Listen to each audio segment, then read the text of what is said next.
We're here with Chad Butters of Eight Oaks Craft Distillery. Did I get that right? Farm Distillery. There you go. Eight Oaks Farm Distillery. I'm right. Well, thank you, first of all, for coming on. And you're doing something pretty unique in response to all this crazy COVID-19 stuff. Can you kind of talk about what's going on? Yeah, absolutely. We are a farm distillery that typically we grow our own grain, wheat, rye, corn, barley, and we turn that into bourbon and rye whiskey, vodka, gin, and other products. Just this past weekend, trying, just like everyone else, trying to figure out how we adapt to this situation that we're in. We kind of revert back to our purpose, vision, and mission as a company. And what our vision is all about is crafting the spirit of community. So we want to make a positive impact in our community anytime that we're doing any decisions. So as we look through this, one of the things I found Saturday morning is I was Googling the price of hand sanitizer. And it came up as $323 per ounce. And there was also the story about the person that, is hoarding like 18,000 bottles in their garage. They can't sell them. It's just, he can't sell them because he was trying to gouge people. So it's ridiculous. Just a ridiculous story in this time, the unprecedented need.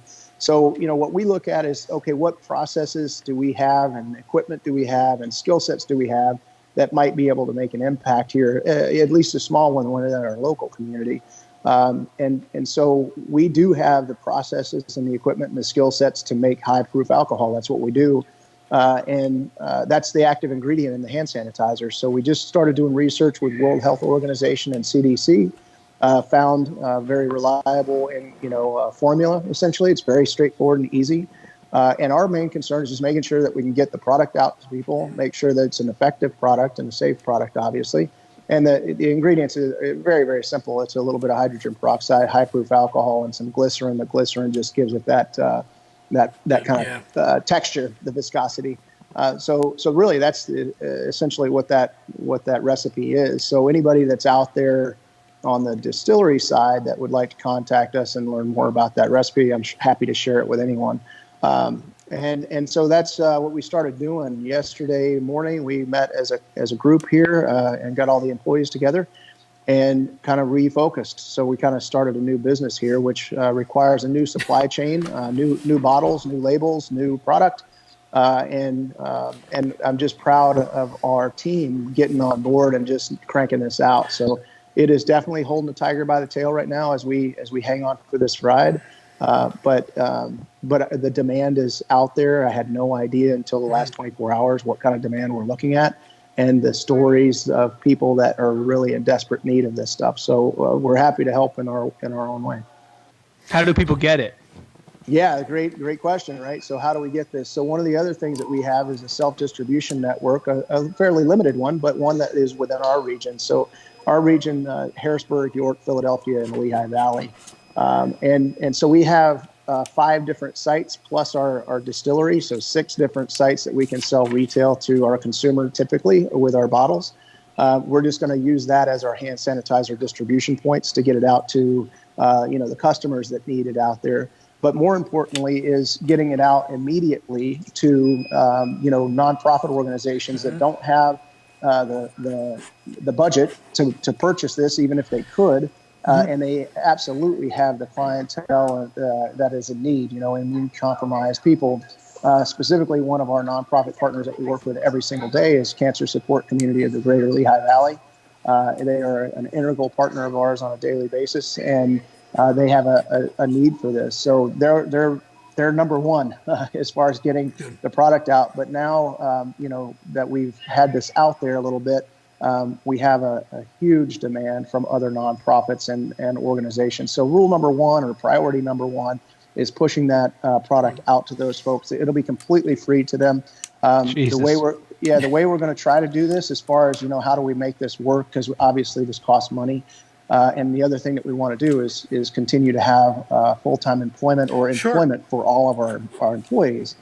So this is, instead of bartending, they're going to start driving vans and distributing and bottling and, working production. So that's the name of the game, is just getting it out. Awesome. And what we're hopeful of is that the community that can afford to donate and cover the costs of this will. And they'll keep in mind that, we're donating this out to other nonprofits for free. And I really feel like as a community, we'll all come together to make sure that we can keep this project going.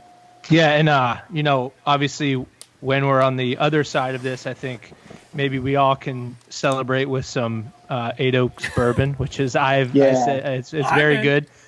What are some of the ways that people can donate and help the funding process?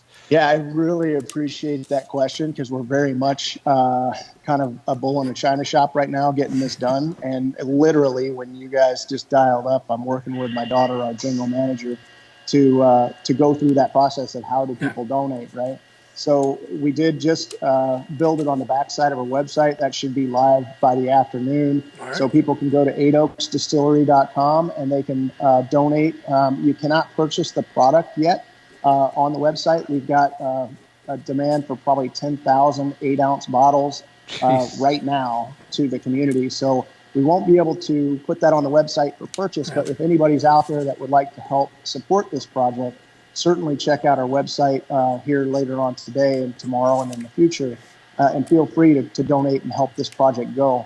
Just so everyone knows, what we're going to do is accept those donations, and if people are overly generous and we end up with more money than we need to cover our costs and keep our business going, then the rest of that money will go to our 3 nonprofit partners equally. So that's Cancer Support Community Greater Lehigh Valley, Tales of Valor, and Farmer Veteran Coalition. So there is no downside to this.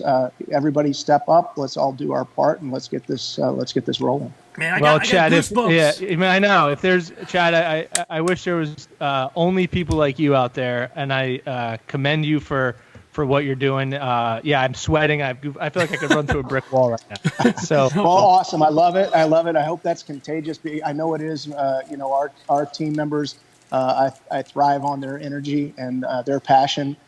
This is our purpose. This is our vision, and this is what we're here for. So, there's a lot of good people out there, and I think we see that now, even just in the last 24 hours with some of the responses. Everybody's getting out there to try to help and help in any way they can. So, in great times like this, great people are out there and they're visible, and there's a lot more of them out there than the ones that are not so great. The price gougers of pure. That's what we're saying. It's time to kind of like rise above it and let's move forward. So, we want to thank you so much. We're going to make sure that we include all that information that you gave us in the comments below or in the section so people can find them. And I hope that this video too can inspire other people to do what they can as well. Yeah, great. Hey, I appreciate you guys reaching out. I really do. And thank you for letting me bump the time a little bit. It's just a little bit hectic, but I appreciate you guys making time for us. So thanks for that. Thank you for doing what you're doing, man. Get back at it. Thank you. We're off to work. Take care, guys. See ya. Bye.